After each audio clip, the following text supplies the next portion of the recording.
The following podcast is part of the Underdog Sports Podcast Network. For advertising information or to find more great podcasts, visit us at www.theunderdogsports.com and follow us on Twitter at RealTheUnderdog. Okay. Well, just for the record, we got the Sunny in Phoenix too. 52.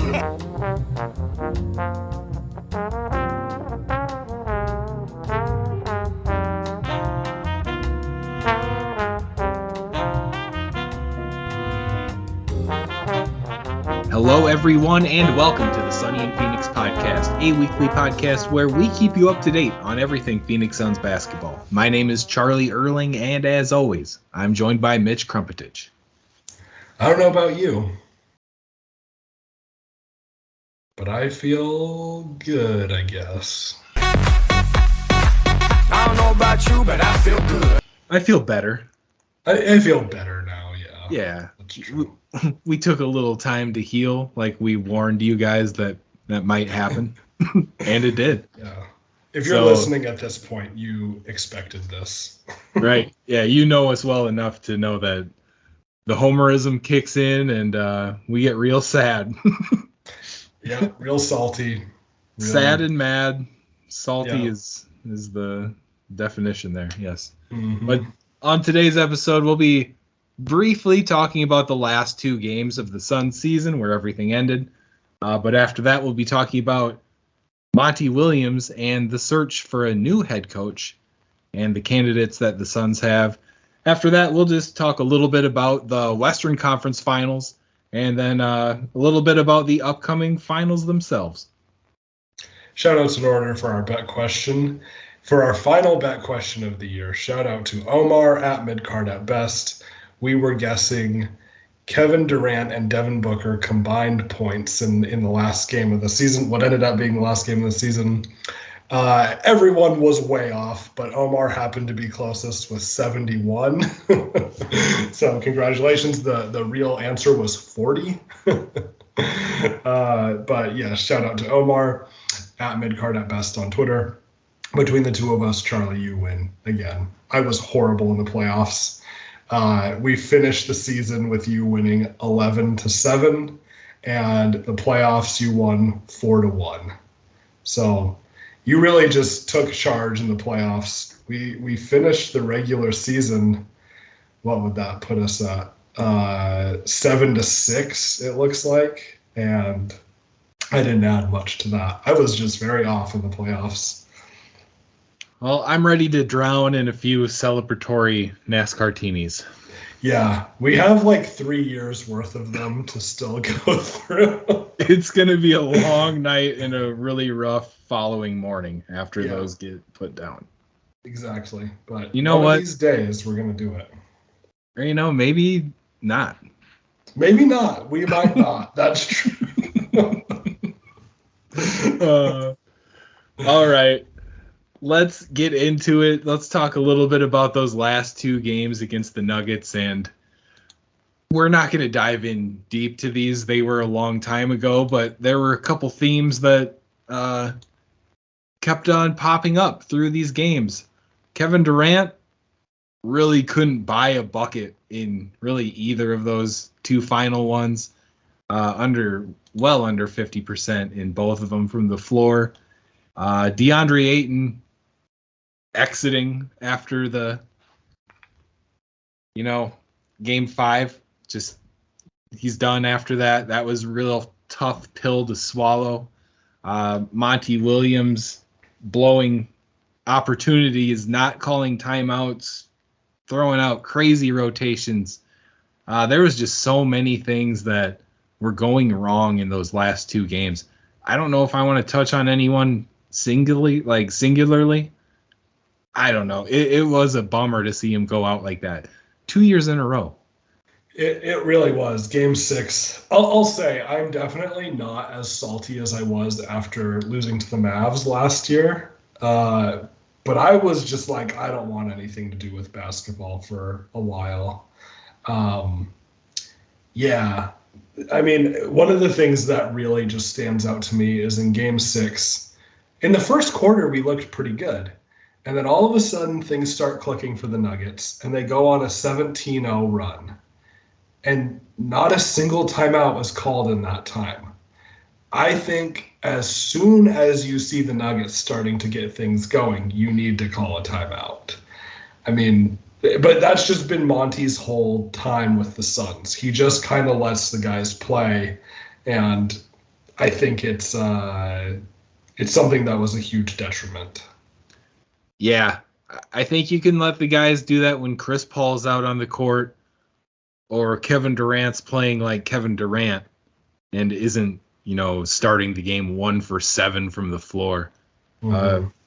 Then maybe you can let the guys play it out. But yeah, that when it was confirmed, I remember watching the game and a 17-0 run. It felt like we were just getting spanked on. We needed to call a timeout. I was wondering what was going on. But when I actually saw it was a 17-0 run without a timeout, that's the minute I thought Monty's getting fired after this. Yeah.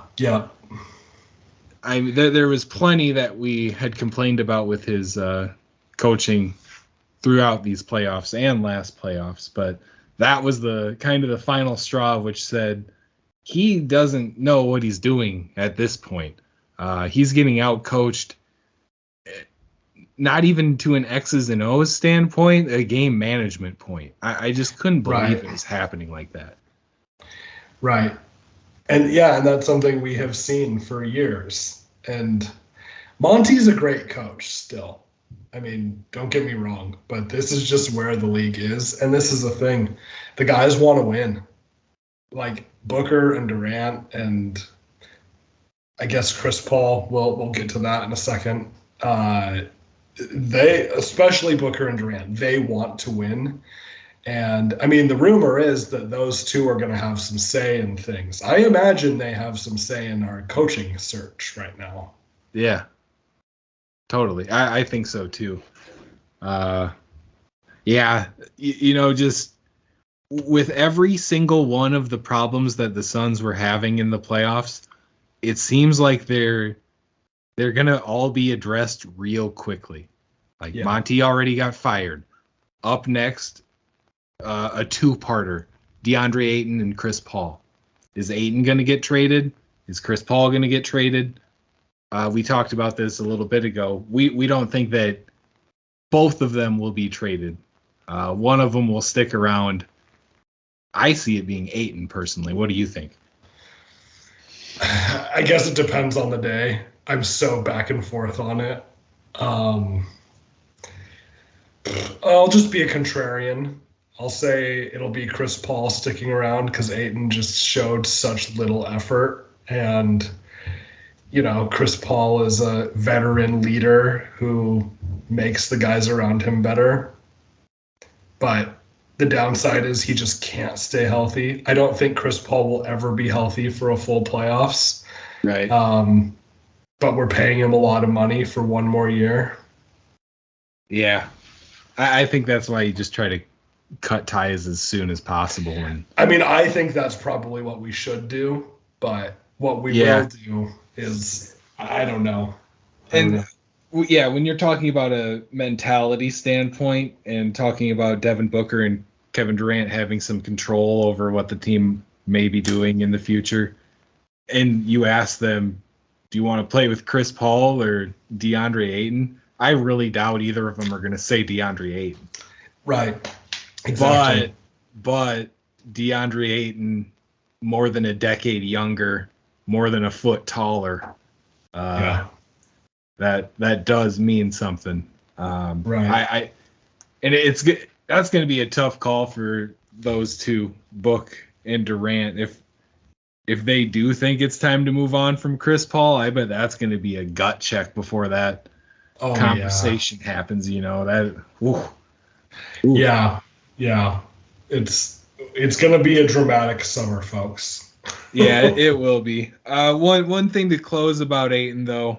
He obviously misses Game 6 with a rib contusion, and I've had a solid rib contusion in my day, and it sucks. You can't move any limb without it hurting. Anything connected to your torso if it moves, it's going to hurt your rib, more or less. So that's no fun. But you know what? I didn't see when it happened. I didn't see any difference in his play. Like, I don't know. It didn't strike me like that was something that would hold him out for a game. So the obvious attitude and effort with Ayton is terrible. But how much of that was because of Monty Williams? How much of that is because of Chris Paul? It's got to be tough. I mean, the fact that you said you didn't see a difference after his rib contusion tells you something. Like, the fact that we couldn't even tell means he's really not trying. It looks like he's playing with a rib contusion. I think that's a great way of summing up how Ayton played in these playoffs. It looks like all his ribs were contused this entire time. Yes. It hurt to move every limb. Yes. That's what it looks like sometimes. Yeah. It's tough to deny it, and it's tough. Like, I appreciate what Ayton can bring to the table as the center of my favorite basketball team. I think all Suns fans need to just take back and admit that he can be a great player, but man, something's going on. And no matter what happens to DA this offseason, I think he'll be in a much better position career-wise, team-wise, on the court every day-wise next year. That's true. That's a good point. Trade or not. And who knows? Maybe it really was we know he and Monty didn't have the greatest relationship. There was the rumor that last summer they didn't talk at all. It looks like that was not that much of a rumor. It looks like that actually was probably the case. And it seems like they just didn't get along very well. And that happens. You hear these stories about teammates or a player and a coach who don't get along but still work together. Kobe and Shaq, they didn't like each other at times, and they won championships. Now I know that's Kobe and Shaq, and they're different. But, some of this is definitely self-inflicted, and some of it is Ayton controls his own destiny because he's the only one who can control how hard he works, and if he decides to try, he can be great. But I think, imagine working for a boss that you don't like and you don't respect, and it's mutual. Like, that would be tough. You probably wouldn't work that hard. I'm interested to know exactly how this all went down, because it was a pretty public thing that Monty and Ayton didn't get along. But from everything you've ever seen or heard from Monty Williams, isn't it surprising that he held some sort of grudge for that period of time for this long? Yeah. What did Ayton have to do to get on that level of doghouse? We just need the memoir to come out ASAP. Yeah. It's an interesting situation, though, and the fact that Monty was gone so quickly makes you think maybe some of the blame was on him. But we'll have to see. And let's just keep talking about Monty and the coaching search now. So obviously we did part ways with Monty. I don't think anyone was too shocked by it. Maybe how quick it happened, that was a little surprising. But, after losing in that fashion 2 years in a row, maybe it's time for a new one. I wasn't surprised. I wasn't shocked. I wasn't upset. But yeah, it seems like this was the time to move on. And Monty himself just today declined a high dollar offer from the Pistons, and it sounds like he's just going to take the year off. So we don't have to worry about going up against Monty Williams in this next season, at least it sounds like. Yeah, I saw some pretty interesting conversations around would Monty Williams have been fired if we lost Game 6 by 5 points? I think that's kind of an interesting take. A lot of people are saying it's really just because we got blown out twice in elimination games. 2 years in a row in the playoffs. So I thought that was kind of an interesting thing. I do think that plays a role. We were embarrassed twice. Yeah. And a lot of it does fall on Monty. So, I mean, here's the thing. I love Monty Williams. I think he's a great coach. I am so thankful for what he did. He turned the culture around, and he came into a pretty, a not great situation. And, Robert Sarver gets fired 3 years into his I guess the beginning of his 4th year as head coach, which that definitely helps with culture. But the fact that Monty shifted that culture still with Robert Sarver as the owner really tells you something. And I think what Monty did for our team culture is so valuable. And so we have to be very thankful for that. And at the same time, I am ready for someone who's going to come in and care about nothing but basketball. I feel that. I agree. And honestly, when the big coaching search kicked off this offseason here for most of us, I was really kind of pinpointing Monty with the Pistons. It seemed like the right fit. I don't think they're nearly as quite on a toxic environment like the Suns had when Monty came in. Maybe it wasn't quite that. It was pretty bad. It was bad. The Pistons fit seemed like a great deal, and when he turned that down, I was like, okay, he's taking a year or two off. That makes sense. And he's getting paid handsomely for the next 2 years on his contract that we fired him from. So I can see why he's taking some time. Yeah, he is going to be fine. And, I'm just thankful for him, but I'm ready for someone else. I think it's time. For sure. And those candidates who we're interviewing, it sounds like the 5 are Doc Rivers, Nick Nurse, our assistant Kevin Young, King's assistant Jordi Fernandez, and then maybe Frank Vogel too. There was a late edition Frank Vogel tweet from, I believe it was Haynes today. Yeah, I saw that. Yeah. So, and just one thing to note, I think every NBA Twitter /reporter reported something different about the Suns candidates, who they were interviewing, where the interview was. It was just kind of funny that they were all different when they were all popping out today. Yeah, of course. Yeah, who knows what's going on? Yeah, these names. I don't know. I'm not thrilled with any of them.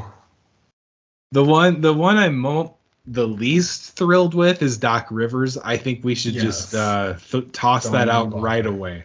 Yeah. I don't see that being the key to a championship at all.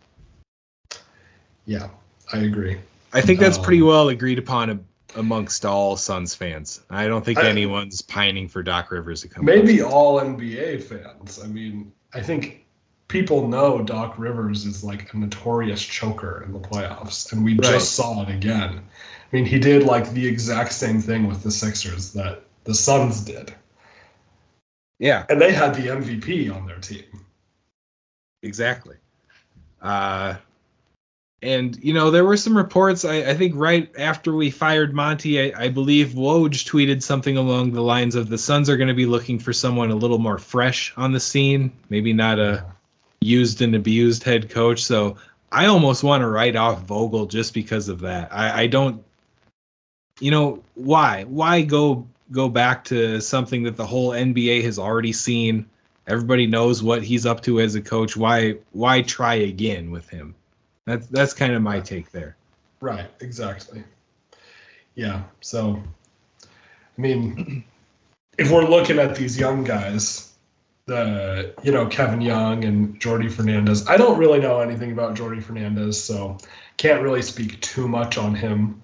But, we hear all this stuff about Kevin Young maybe having a pretty big role on the team already and being well liked. That's not bad. I don't mind an internal hire like that, but at the same time, part of the coaching staff that was already there that had issues, but he's not the one who's making the decisions of when to call timeouts and rotations and everything like that. So right. Yeah, I mean, I don't know. I guess he's probably one of the guys that I would probably lean towards a little bit. Yeah, I like Kevin Young too, and I can't remember where the article came from earlier on in the season, but it was during it was right when we started getting out of one of our terrible losing streaks. Mm-hmm. And we talked about it on the pod, actually. There was a point in the season where we started just climbing up the offensive rebounding stats as a team. Right. And that was, the article stated that was all Kevin Young. I don't know if Monty said that specifically or how that came out.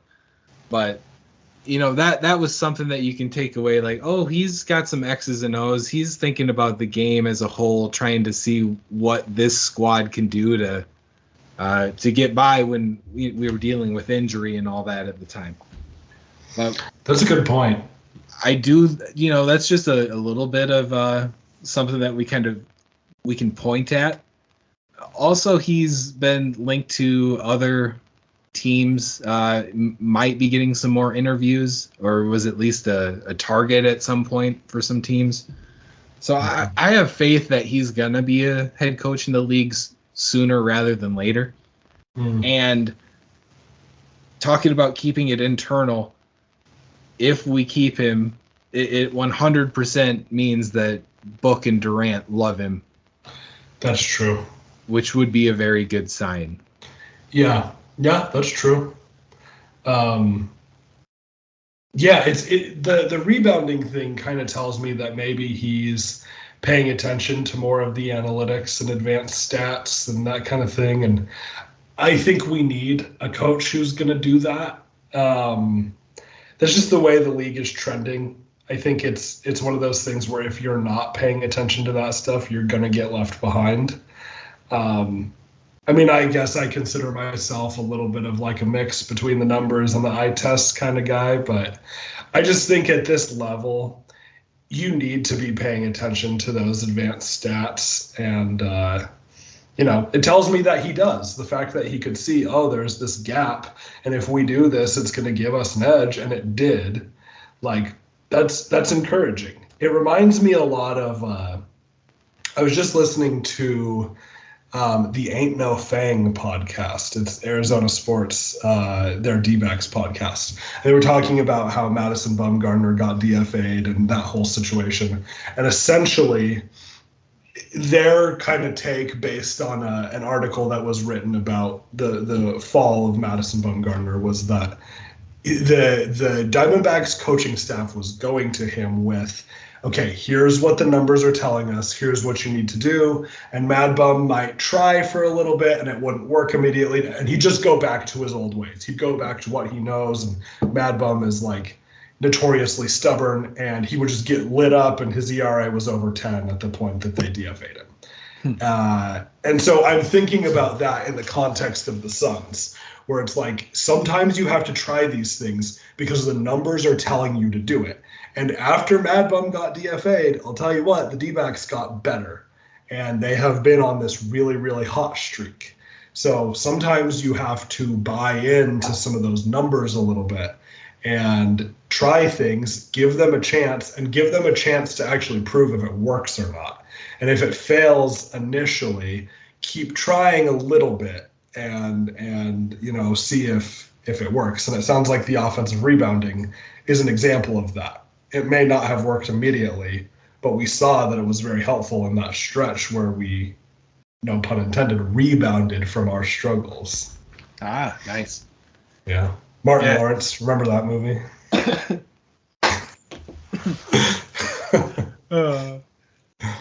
Okay. I had something to say, but then you brought up Martin Lawrence, and I... Yeah, that happens. Oh, yeah.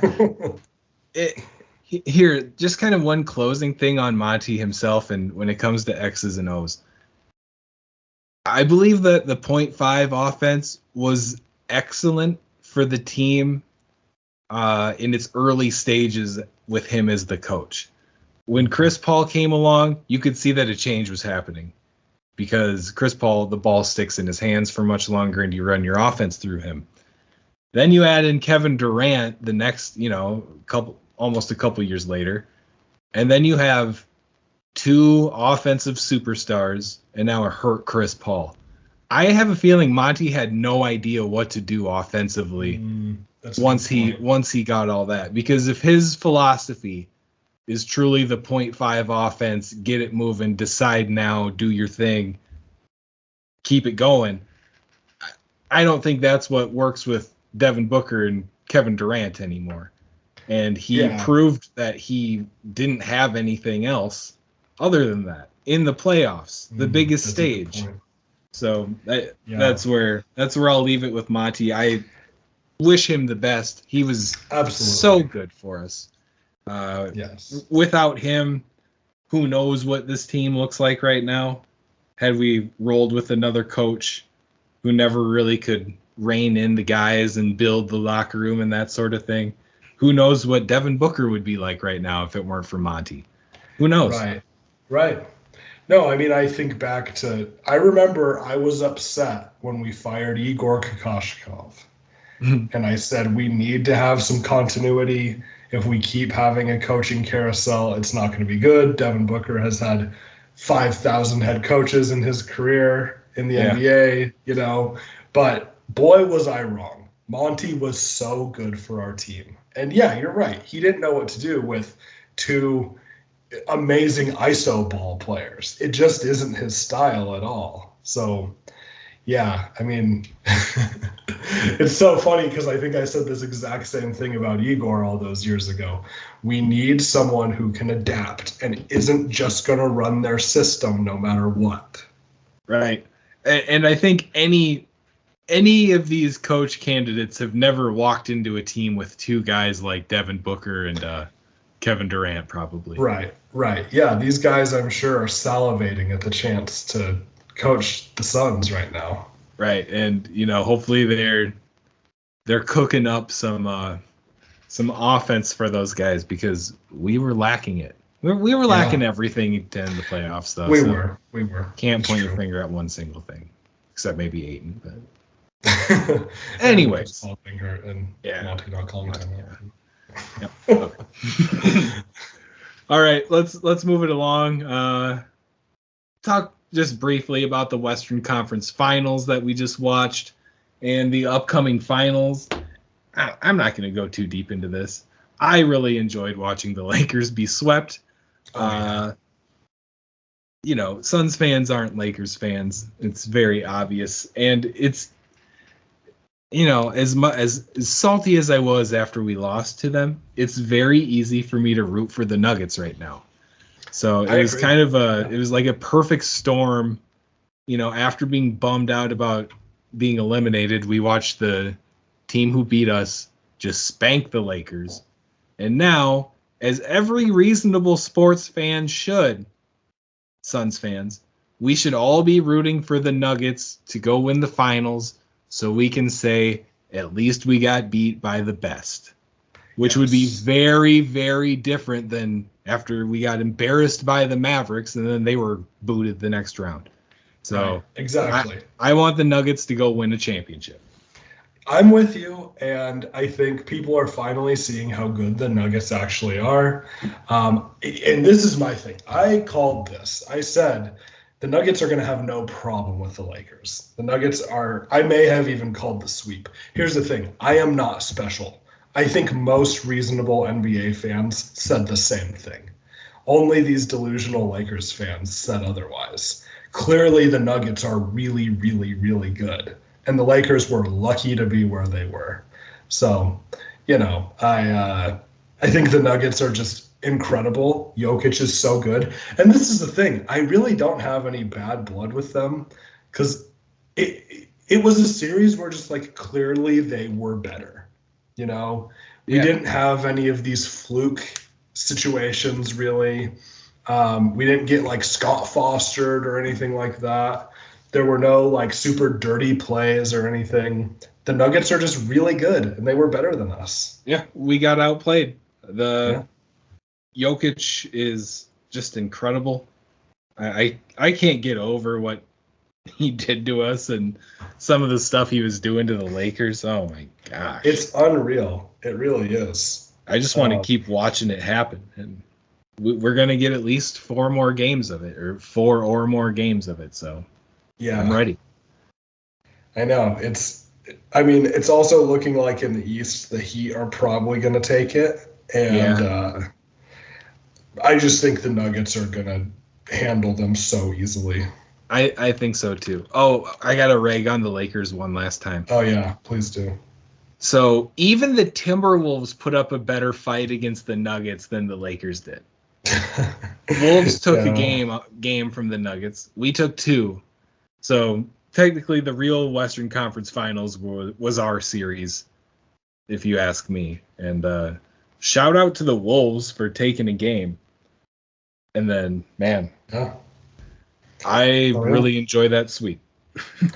Yes, no, that was great. And I mean, yeah, just always nice to see the Lakers lose, especially in such an embarrassing fashion. I'm a little bit annoyed that all we heard about right after that, though, was LeBron's retiring. Okay, he's not going to retire. Like, you really think... Literally what he said is, I got to think about it. And everyone's like, LeBron's retiring. Everyone lost their minds. I'm like, okay, he did not say that. And, he's not going to retire. No. Everyone knows he wants to play with his son. And his son is going into his first year of college. Oh, He just didn't want to talk about getting swept. Right. That's all there is to it. Yeah, good point. Yeah, I don't know. That was just kind of annoying. It was. And right after the game, after they got swept, the dude with the camera walking backwards in front of LeBron back to the locker room. I was like, no, show the Nuggets who are celebrating out on the Lakers court, please. Right. I don't need to see LeBron walk back to the locker room. I really don't need to see that. Right. And then ESPN's just a joke. Yeah. They don't want to talk about how good the Nuggets are. They want to talk about, is LeBron going to retire? I thought he was going to try to play with his son. Let's talk about that for, 30 minutes on repeat 7 times today so that can get drilled into everybody's brain. Right? I know. It is ridiculous. I know LeBron retiring is a big deal, but obviously he's not going to. I want to read a tweet, actually. This really was funny to me. Rob Perez at Worldwide Wob, everyone knows Rob. He tweeted, this is from 2020. He said, Jokic will dribble around looking like a panicked walrus on sand before tomahawking some bleep over his head, which ends up being wetter than water. It's truly majestic. He quote tweets himself and says, never thought I'd see the day this facetious tweet would actually become literal. And if you go to Twitter and look at this, he shoots this 3 where he shoots the ball with 2 hands. He pulls it behind his head like a horse trick shot and shoots it with 2 hands as the shot clock is expiring. And it's perfect. Yeah, I just got a kick out of that. And is it Anthony Davis who's just staring at him afterwards? Yes. What in the world did you just do, bro? Yes. Yeah.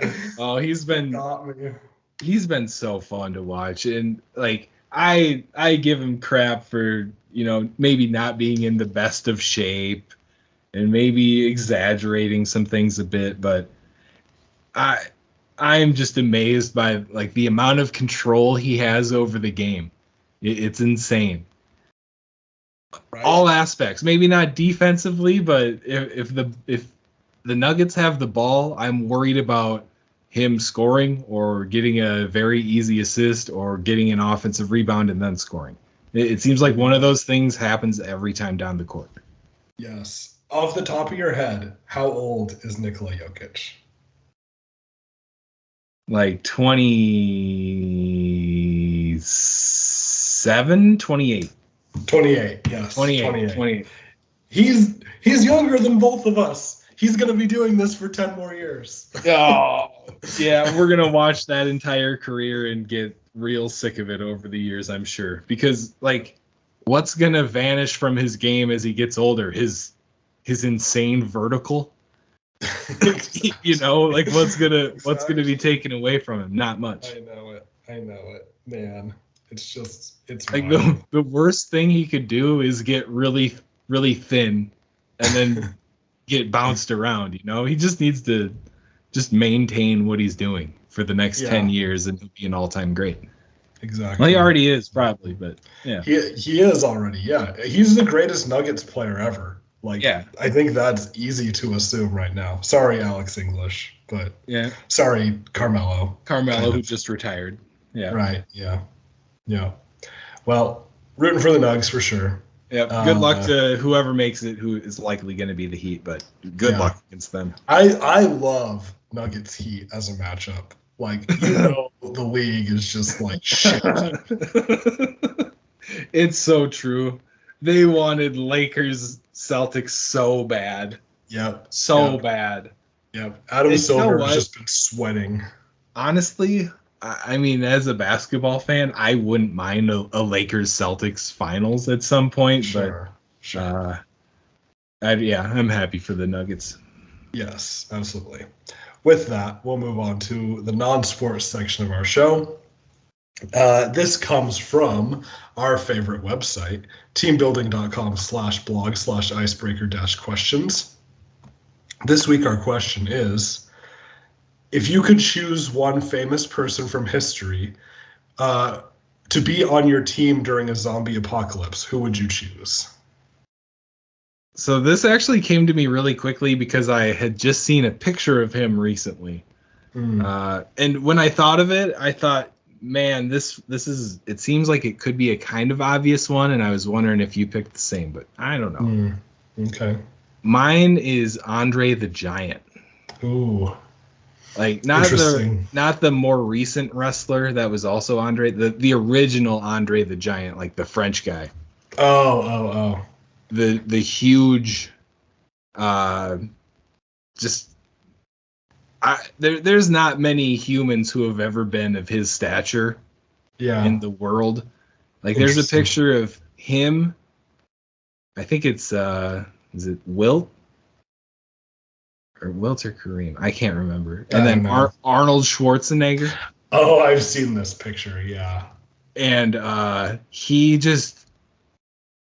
makes I can't remember if it's Wilt or Kareem, and I feel stupid because they were all in a movie together or something, and it's just. It was probably Kareem. If it Kareem, was, that's my here. I'm gonna look it up while you're going on this. Yeah, okay, but Arnold is just how beefy he's been his whole life. He's only like 6'2" or 6'3", and he looks, he looks like he'd be 5'5" compared to these guys. It's Wilt. You were right. It's Wilt. It's Wilt. And Wilt looks short. It's insane. Wilt looks short and skinny next to him.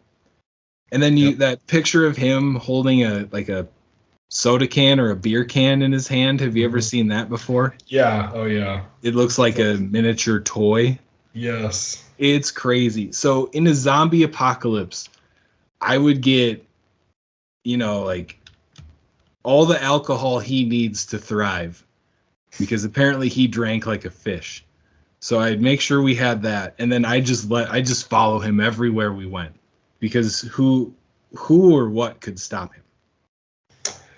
Well, my answer is extremely different and very dark, apparently. Because my choice was Genghis Khan. Okay. Because he just this is bad, but he just killed more people than anyone ever. Yes, so, he was far more brutal than Andre the Giant. Yeah, that was where my mind went. Yeah. So, yeah, I could see that he would have no sympathy. Exactly. I like that idea. Yeah. How about me, you, Andre the Giant, and Genghis Khan? I think we could survive, and die of old age. Yeah. Talk about a motley crew right there. We'd survive, but at what cost? Yeah. We'd be on the Andre the Giant diet. We'd all be eating like kings. Yeah. And drinking like kings. Yeah, that's true. We definitely would not die of old age if that were the case. Yeah, that'd be fun though, probably. It would, yeah. We'd go out with a bang, that's for sure. Or, are these guys like dedicated to us or could they turn on us? Because then that'd be bad. Yeah. It just says that you would want on your team. So okay. I assume they're not going to turn on us, but they're not like dedicated to. Well, or they're not like just. They're dedicated to the team. They're not going to backstab a team member. Okay. Exactly. Yeah, I'd say that's those are winners right there then. Yeah, we definitely survive, I think. Yeah. With that, hit us up on Twitter at Sunny and PHX Pod. Who would you bring along on your team during a zombie apocalypse? Let us know on Twitter. That by the way, yeah, we're ending the show after that. That sounds like a good point to do it. So we thank you all for listening. We're on the off-season schedule. Probably more like once every other week. Is that what we're that's looking usually at? where we're at. But that's we'll see normally what how we happens. fall. But when news happens, we'll be there to talk about it for sure. But yeah, I guess the draft is coming up. We have a second round pick. We may have a first depending on what happens. Oh yeah, who who knows? But it'll be fun to draft another young player to the franchise, and maybe keep him around for more than a year or two. Maybe grow and develop a young player. I'd love to see that. All right, thanks for tuning in. Go Suns.